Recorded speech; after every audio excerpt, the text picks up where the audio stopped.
Well, hi everybody. My name is Jason Reed, as you can see from that.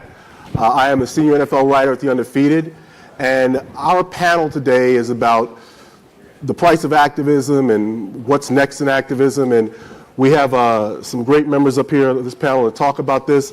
To my immediate left, Michael Thomas, safety with the Miami Dolphins.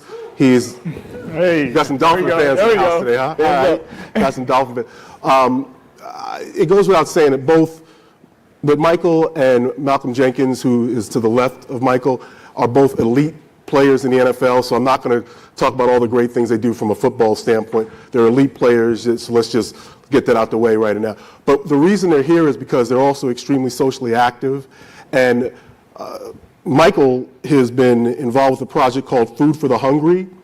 He's involved with bringing water to a small town in Haiti. He's very socially active in the South Florida community, so he's somebody who definitely is someone who can speak to what we're going to talk about here today. And then Malcolm Jenkins, it's a long list here. He's involved with teaching others about Black Lives Matter. He's been to speak to Congress about community police relations. He has been involved with a ride-along with the Philly Police Department. In terms of guys who are active and who are out there in the community, both of these individuals are really at the forefront of it, and Malcolm is somebody who is really very dedicated to doing what we're talking about here. And then my man to my far left here is Kevin Merida. He is the editor-in-chief of The Undefeated. He is my boss, so please be very kind to him, okay? And I think we're just going to get into it because we don't have a ton of time, but I think what we're talking about here is very important today. You know, when people think about activism in the NFL and players, obviously Colin Kaepernick is the first thing that comes to mind.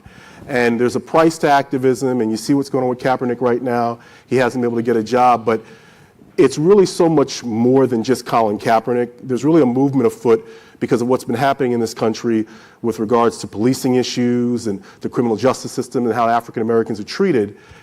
And, you know, in talking to Malcolm and Mike about this panel discussion, this topic, one of the things that really came through to me is that the price of activism is not just what can hit you in your wallet, but it's about the time to become educated, about that you have to expend to learn about the issues to be involved in. And then it's also about taking the time to actually separate yourself from your family and your friends and dedicate yourself to going out there and trying to affect change and trying to make a difference. So I'd like to start this out by asking Mike, what did you have to do to find out what you needed to do? Right, like you touched on it. It's about educating yourself.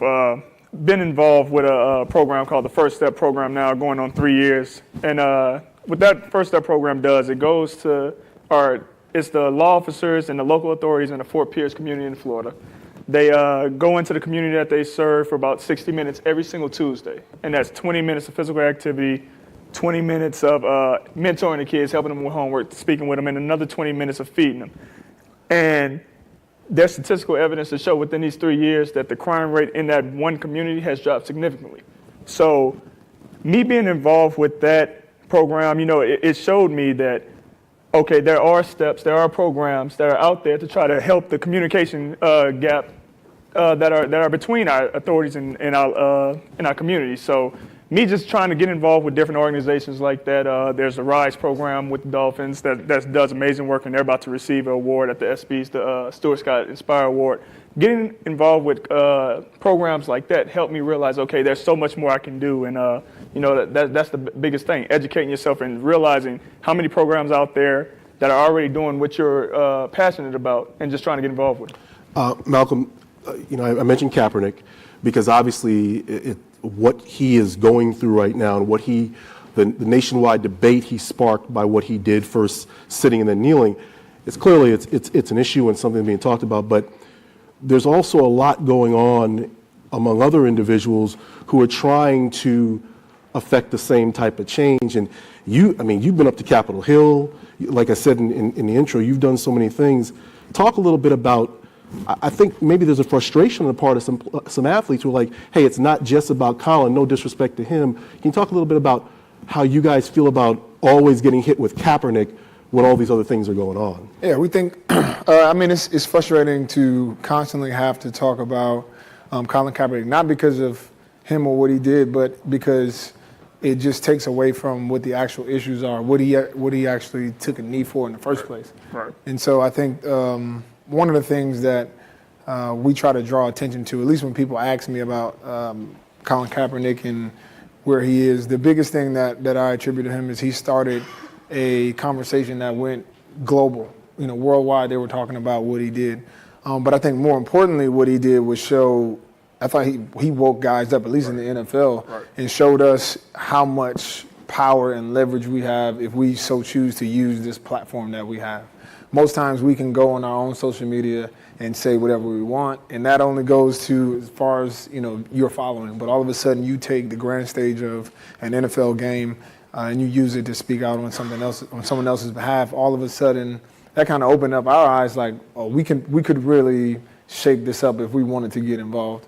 And I think that's the what we're seeing now over the last year is the combination of athletes using their voices unified in solidarity, having the same messaging, organizing, knowing that what Colin Kaepernick did was really just the warning shot, if I may.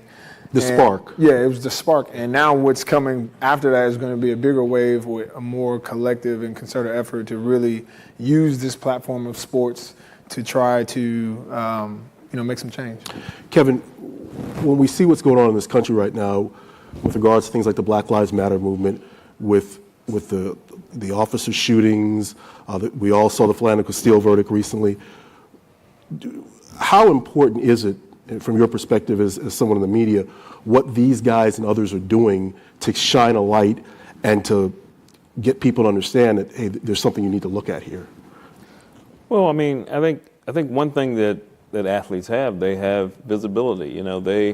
They populate the stadiums, and when we have a lot of divisions in our country, as we know, but when you're in that stadium, and you're playing for the Miami Dolphins or the Philadelphia Eagles, the people next to you, they may be Trump supporters, they may have been Hillary supporters, they may be Muslim, Christian, Yale, black, brown, white, but they're yelling for their team. They're connected, and I think that athletes have the power, unlike probably anybody else in our society, to really influence, and they're listened to by everybody, and so they can go up to Capitol Hill and get the attention of lawmakers.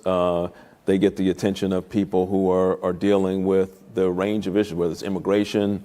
As you know, Jason, we did a session at the Super Bowl at the University of Houston, and Brandon Marshall was one of the athletes, and his issue was mental health and the fact of the lack of services widespread in the mental health space. So he had injected himself into that, and I think that whatever you're doing as an athlete, you have the ability to elevate. Mike, you put yourself out there because you were willing, you saw something that affected you at your core, and you put yourself out there. When people know you're on social media, and they also know that, okay, obviously you're a star player for the Miami Dolphins, but they also see that you're doing these things in the community, not everybody likes that. Right. What has it been like in this age of Twitter and Instagram, when you do put yourself out there, what has it been like to deal with the backlash from that? I mean, initially, it was not all, but a lot of hate. A lot of, oh, can't believe you would do that, can't believe you would take a knee, you're, disrespecting the flag, you're disrespecting the troops, and a lot of people, didn't take the time to listen or even ask, why? Why are you doing it? But that eventually changed once they saw the work that we would do in the community. Similar to Malcolm, the RISE program, we did a ride-along with law officers in the Florida community. We did town hall meetings, having open discussions, open dialogue, so people can understand our frustration. And similar to with Malcolm or anybody else, there was a boiling point last July, last year, with the unjust murders of Alton Sterling and Philando Castile. I'm going up to Capitol Hill with that First Step program I mentioned earlier to receive the Presidential community service award the same day that these unjust murders are happening. I'm conflicted because here I am working alongside law officers who are doing it the right way, and they should be awarded and applauded for the efforts that they're doing in the community. But yet and still, I just witnessed on live social media, on Facebook Live, an unjust murder of a young African American who I identify with. So I'm furious, I'm angered. I feel like I got to do something. And deep down in my heart, I'm kind of feeling defeated like a lot of other people because I'm like, I don't believe anything just is going to happen. It's going to come up out of it. So I said, I'm going to do something. I'm going to find a way. I don't know what it's going to look like. But I'm going to find a way to let everybody know, like, this is not okay. Something needs to get done. And then comes the news of Kaepernick protesting the anthem. So it just led directly into Exactly. So me and my teammates talked about it, prayed about it, and just ultimately, like Malcolm said, decided to work in solidarity with Kaepernick instead of everybody just doing their own individual thing. So people have more access to us with social media. They can respond to us immediately. They can feel connected to us, but at the same time, it can be used in a positive way once we put out all the work that we're doing in the community to show them, like, hey, it's not just about taking the knee. Like, we're trying to do, we're trying to have next steps. We're trying to progress, find a solution to this. Exactly.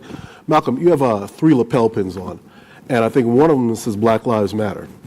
There is no more divisive phrase or slogan than Black Lives Matter, because what it does is that there are so many people who have taken it and distorted what the meaning is of the group, and it has become a rallying cry for some people to say, well, no, all lives matter, not understanding what the concept behind it is.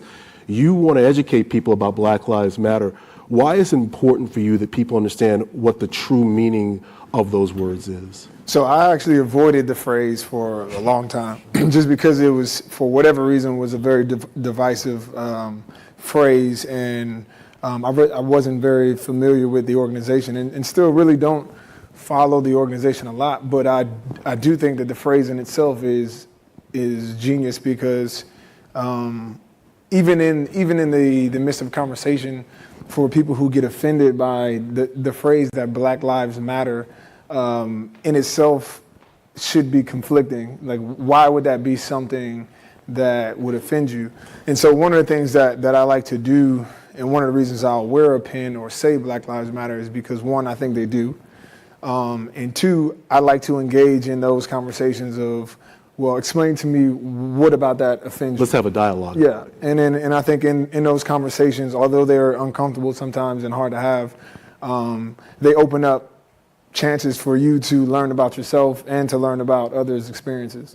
And so it's also an opportunity to teach history, which I think is one of the biggest problems that this generation is having when it comes to race, is because we grew up in schools where racism was on a black and white TV screen and people were getting bit by dogs and shot with water hoses. Well, we didn't see that. And so we were taught that this is what racism looks like.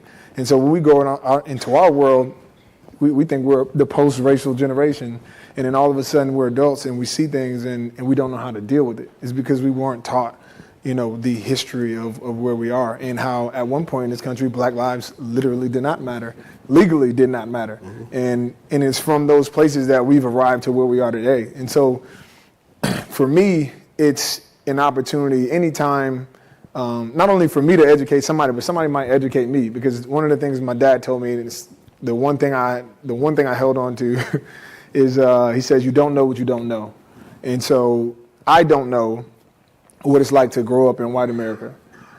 A white person does not know what it's like growing up in a black America. So if I don't know what I don't know, then let me hear your experience. Let me hear what this is. But at the end of the day, if you can say all lives matter and you're okay with that, then by rule, you should be okay with saying that Black Lives Matter, unless somehow you don't know, and so unless somehow you don't really agree with the fact that all lives matter, or you simply don't know the reason why there's a need to separate it. If you look at how our criminal justice system disproportionately affects the black community, if you look at the history of race in America at all, you would understand the need to differentiate or separate Black lives in the context of 2017. Absolutely. Kevin, as you've looked at the media coverage of Kaepernick, of the protests, of the players playing a much larger role, using their social media platforms to try to go out there and bring awareness. How do you feel about the coverage of Black Lives Matter and athletes, just everything that involves, this movement? Do you feel the coverage has done a good job, the media has done a good job of capturing what these guys and guys like them have been doing? Well, I would say it's mixed. As it's our daily bread. It's where we live, right? And I also think that it's important to recognize what's going on. I don't think it's an aberration. I think that the involvement of athletes, increasing involvement of athletes, and wanting to be citizens of the world and leaders beyond their sport is something that it's kind of a renaissance of sorts. We've always had athletes to be involved, but in a big way where there's public attention, we probably have to go back to the 60s, right? But I think we're coming to something that's happening now, and it's athletes at all levels. It's the biggest athletes. It's the LeBron Jameses. It's everybody in the sport. It's Steph Curry saying, if Under Armour doesn't share my values, I can walk away from that. And it's in so many different levels. It's in the ways that often go unnoticed. And as Malcolm is talking about and Michael, they're doing things that people don't always see. And some things we do see. And I think that it's important from a media standpoint to really, like other movements of other trends, to really dig into it and not just kind of cover the surface, what's happening, taking a knee every day. It's important to do that, but to find out what they really are thinking about, how they're learning how to influence. And I think overall we obviously could be better as a media. I say that about almost every subject. But I think that at least, where we sit, we're giving it a lot of attention. Mike, you took a knee for the whole season. And you take on what that is, because the race and protest makes a lot of people feel uncomfortable. Right. You're a young player. You're a young man. You're a talented player. You've had a lot of success, but at some point the game ends for everybody. Right. Are you concerned that because of your activism, because you put yourself on the line, that it could have repercussions for you later on in terms of your wallet? I'd be lying if I didn't say, I thought about it, if I didn't weigh on those options before I made that decision. Obviously, I got a wife. I have a daughter who's about to turn 3, so definitely had to spoke with my wife before I made that decision. And at some point, you have to, especially if you feel a certain type of way about events that's going on, you have to make a decision. Is this bigger than me? Mm-hmm. Am I willing to, I guess, put on the line everything I've worked so hard for my whole life to pretty much make a statement that what I see that's going on, like the problems that's going on in our society, that it's worth it for me to put myself on the line, put my career on the line, I guess money on the line, all that. And for me, that was the case. So I'm not necessarily concerned about it anymore. I thought about it. I believe in my heart something positive is going to come out of this, because at the end of the day, since when is fighting for justice for all, a negative thing, it should be actually viewed as positive. But, to each his own right now in the country we live in. So for me, now, I don't feel like I'm going to have any issues post football, but I definitely thought about it. And Malcolm, from an effort standpoint, or from a standpoint of do you think you could get disillusioned if you don't start to see all this effort that you're putting in actually start to change some things? I think you can definitely get frustrated. I'm a football player, so I've been training my whole life. If you work hard, you do X, Y, and Z, you'll get this result. Right.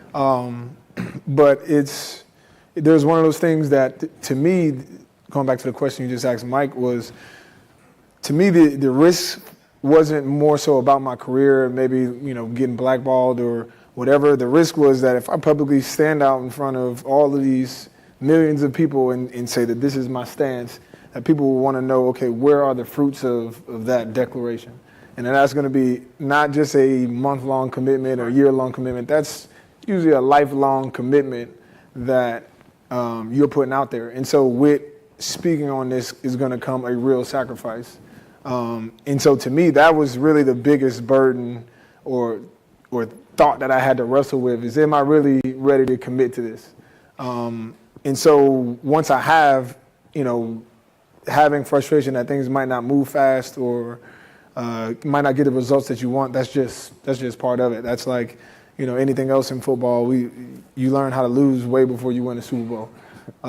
And so, I'm not frustrated with it. I mean, if you ask me right now, we're coming up on July, coming up on a year where we both decided to even get involved, and I don't think anything has gotten better. If not, I think it got worse since then. But I have found opportunities to get wins. We found opportunities to kind of unify, come up with a plan, and take on low-hanging fruit. And we've been doing those things. That's been encouraging. We know we're not going to change the world overnight. This problem wasn't started overnight. But I do feel good that even if I don't change it, hopefully I spark the person that does. There it is. Yeah. Okay, I have a bunch more questions I can ask, but I'm going to put this out to y'all. You got two incredible individuals up, well, three actually incredible individuals, but two actually Stay with two. Are NFL players. I can either ask all these questions I have left to ask, or we can open it up for about 18 minutes of questions with you guys. Like, does anybody want to take a vote? How do we want to do this? I see a bunch of hands. Okay, so I think there are some microphones set up on either end. Okay.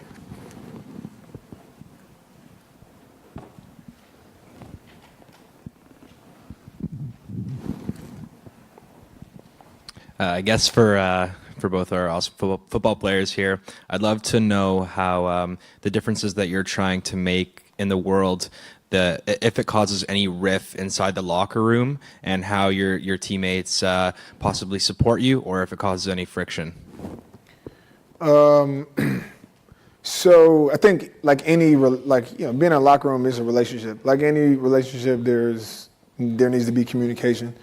Not everybody's going to agree. And so in my locker room specifically, before I decided to protest, I called a team meeting, it's players only, and it was like, look, this is what I'm planning on doing. This is what guys around the league are planning on doing, because we had a big conversation with guys across the league talking about what we wanted to do.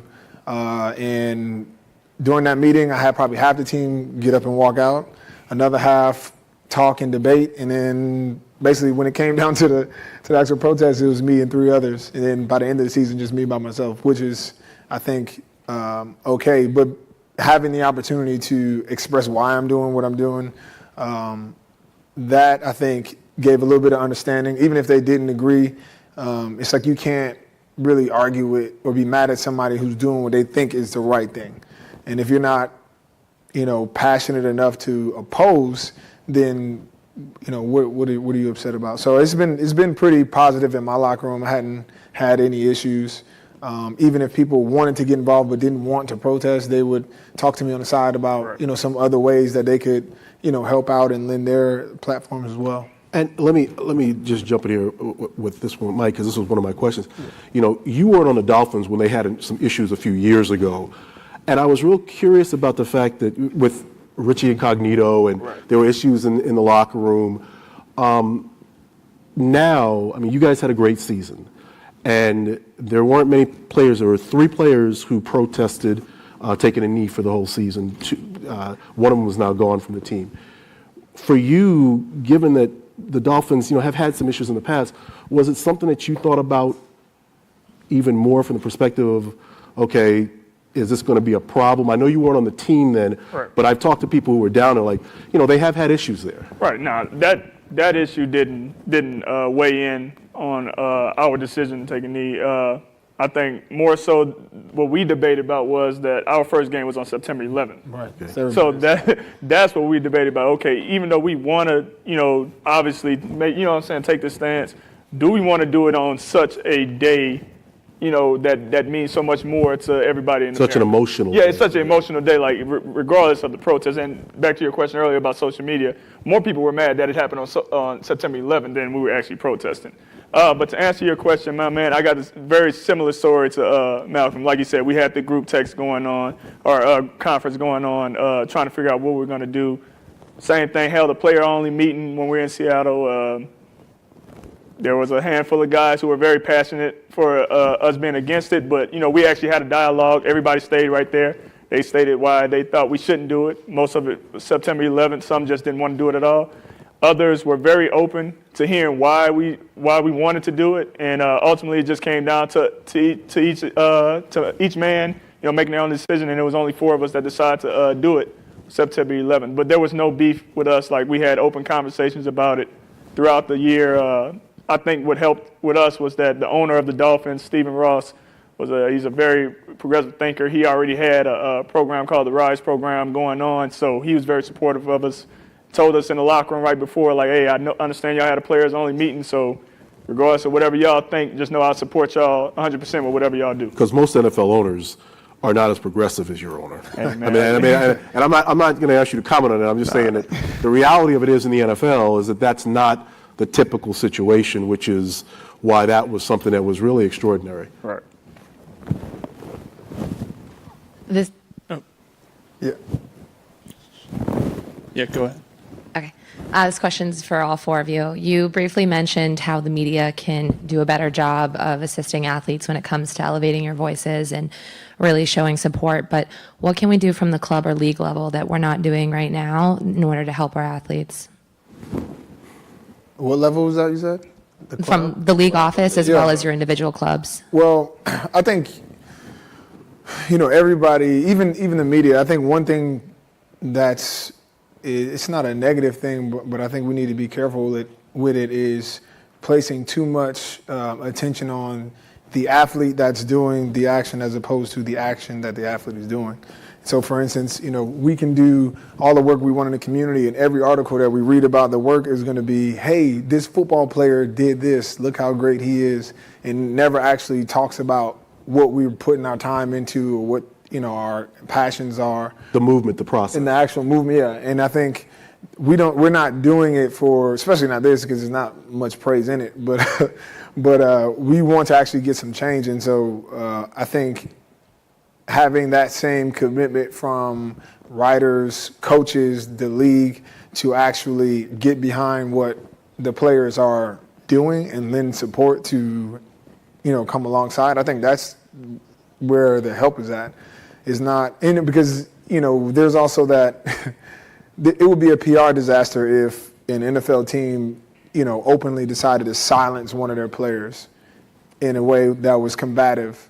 That would be terrible. And so the way that we get support is to basically not hold us back. Like, we'll let you do whatever you want to do, but not many teams out there, probably besides Miami, has really come alongside of their players and say, like, yeah, this is a cause that we as an organization support, we as a league support. And we've seen the league and teams do that for other causes. Right. And that's the biggest thing. We've seen even in NFL stand up for the gay community. We see it every year. We got a whole month for the breast cancer awareness. And everything. Our military. So we see what it looks like when the league and teams actually want to put their partner with the players. To actually make something happen. It could change way faster than us doing it as individuals, but they haven't taken that initiative to take that cause that serious yet. This is for Michael and Malcolm. First off, thank you both for all that you do. You see different forms of expression in different leagues. So in the NFL, as an example, kneeling for the anthem. In the NBA, LeBron and his teammates when they wore the black "I Can't Breathe" t-shirts. Is there any type of conversation that trickles over to different sports and it can create more of an organized approach between athletes across all leagues? Yeah, so that's actually something that we're working on as we speak. This offseason, we created what we call a player coalition. It started with myself, Anquan Bolden, Andrew Hawkins, and a few other guys that originally went to Congress or went to D.C. to speak to members of Congress about criminal justice reform. And since then, that group of 6 has now grown to about 25 league-wide. And what we're planning on doing is crossing the boundaries of sports, so linking with guys in the NBA, MLB, to, like you said, have a concerted effort where everybody's doing the same thing, speaking the same thing, and able to actually really push the needle, especially when we go to season and all of a sudden our time becomes unavailable. The NBA players can carry that torch and vice versa. Almost like a relay baton. Pretty much, yeah. So there is an effort right now to unify that voice, knowing that, like I said, if Colin Kaepernick can shake up the world that much with just his one voice, imagine what all of these athletes across different sports can do, not only in their own communities but across the country. And Malcolm, along those lines, with that group, can you see eventually like a list of goals being set? Like each year we're going to try to accomplish X, or not X, but 1, 2, 3, 4.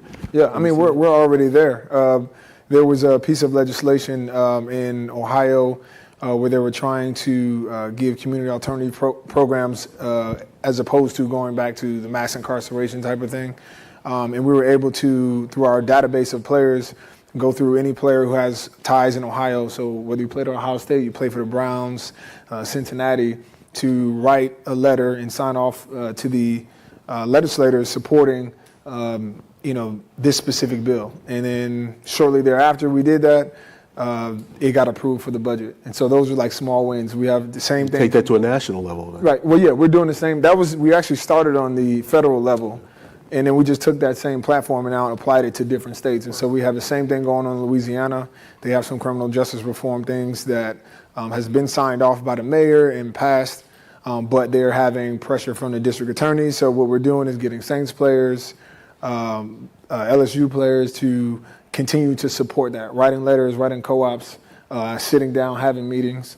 So we have these, written out plans for what's kind of happening right now, what's kind of off that we can collaborate on. We'll be coordinating another trip to DC with NBA players probably by the end of the summer. First of all, thank you so much for being candid with your story and continuing to do the work that you do. But kind of going back to the relationship with owners and team personnel, they have been outwardly supportive, but those of us who work on the inside know that that's not necessarily the case. So what were some of the things that you guys plan to do for, not to combat, but to deal with player personnel, employees on the inside who were not supportive of you guys, as well as to kind of support employees who may not be players of the team who support you but cannot express it outwardly because they can't afford to lose their job? That's tough because, like you said, that not everyone's on board, but to you, in front of you, or in the public, they might come out and say that they support you. So I mean, that's really a tough one. The biggest thing, I think, our biggest cushion from the league or our teams in that negative backlash is numbers, and that's the reason we've started a coalition, is so that players who might not have the same security on their team as myself, or like you said, employees or people who don't, it's a lot easier for them to be, cut from the team. We want to create a safe place where they can actually get involved, and the only way to do that is in numbers. And it's easy to take somebody like Colin Kaepernick, who's took a knee by himself, and we can just throw everything on him and kick him to the side. But when you have, guys across the league that are all standing together, it's really hard to pick one out of the bunch. But it's definitely, there's no way to be a safe activist. There's always going to be a level of personal and individual risk and sacrifice, and that just has to be understood going into it. And that's where you have to, as an individual, weigh your passion and level of sacrifice. Yeah, and the only thing is, there's other ways, besides being, I guess, outwardly vocal, what I'm saying, that would cause you to get fired or, lose your job. There are still programs that you can get involved with, where you're not, putting yourself out there like that. If you want to get involved in a safe space, and like you said, we're trying to create more spaces like that or find more spaces like that, but there are programs out there. And the reality of it is, you know that, I'm sorry, go ahead. No, I was just going to ask Malcolm, what percentage of the league, or you too, Michael, that you think would define themselves as activists? Very little. You might have 5 guys in the league who might say that they're activists, and I fight the word as much as I can, but it's follow me. But another thing that we're doing is we're creating levels of engagement too, because people like myself, or I've educated myself enough. I feel secure enough on my team where I'd like to be in front, having meetings, talking on behalf of it. There's some guys who want to get involved, but don't quite want to do this. And so we've created, places where they can help. Because there's so much work to go around that there's plenty of spaces, whether that's just retweeting an article you see, or signing your name on or an op-ed, or being involved in a community group that might need some support. And if it's somebody from the staff, it might not be, obviously standing next to us while we protest, but it might be saying, hey, here's an opportunity for you guys to partner with these local community groups, or here identifying some spaces where we could operate in. I think all of that is needed. And the reality of it is, that just by the nature of what you're doing, not many people are going to stand with you. No. It's because it's not easy what you're doing, and things that are difficult, people often shy away from it. But I would think that the mentality is, it has to be, you're still going forward with it because you're here. Mm-hmm. So we had a couple over here. Hi, over here. We are at a social media conference, and a lot of people call it hashtag activism, what you guys do. But I love when it goes beyond the social media platforms. But what is your social media plan? Or you could tell us top key points that you use to get your message out there and to take it from social media into real life. Yeah, so that was probably part of my frustration, and which got me into this role, is that I was tired of the hashtag activism, because that actually does nothing until the next hashtag comes up. Definitely. Because literally, you had Alton Sterling and Philando Castile, and one hashtag was trending one day, then the next day somebody else got killed, and it's a whole new hashtag. And it's the same things. Kanye West drops an album, it's a new hashtag. And so what we wanted to do was to not use social media as our way of trying to create change. We wanted to go do the work and then use social media as an opportunity to educate those who follow us. So one of the things that I did was I did a ride along with police in Philadelphia, and I had a camera crew document the entire thing. So all of the conversations I had with an officer just riding around in his car, interactions into the police and the community and their interactions, just documenting all of that and having these tough conversations that we try to have on social media that you can't fit into 140 characters. Right. Have that in real life and then post that on social media. So you're using it to kind of educate people, whether it's about events that's going on or just being the example of, okay, this is how you have a constructive conversation with somebody that you might not agree with. Because to try to have those conversations over Twitter is been proven ineffective. And what ends up happening is you just run into 1,000 different trolls, and then it's hard to really differentiate who's really engaging with you or who's just, trying to make a name. Mike, real quick, we don't have much time left. Would you like to tackle that one too? No, same exact reasons. I was tired of the hashtags. But again, like I said earlier, using social media can be powerful. Like you said, if you're documenting everything and you're using that to educate people, and you're showing it on your social media, hey, this is the actual work I'm doing in the community. These are the things I'm doing to actually try to find a solution. That's when I think it can be powerful. Well, I've got about 50 other questions that I could have asked, and I could do this for at least another hour or so. But we are out of time, so I think it's appropriate to say thank these guys for coming here today, because they gave up their time to do this. Thank you. And thank you very much. I think that's all right.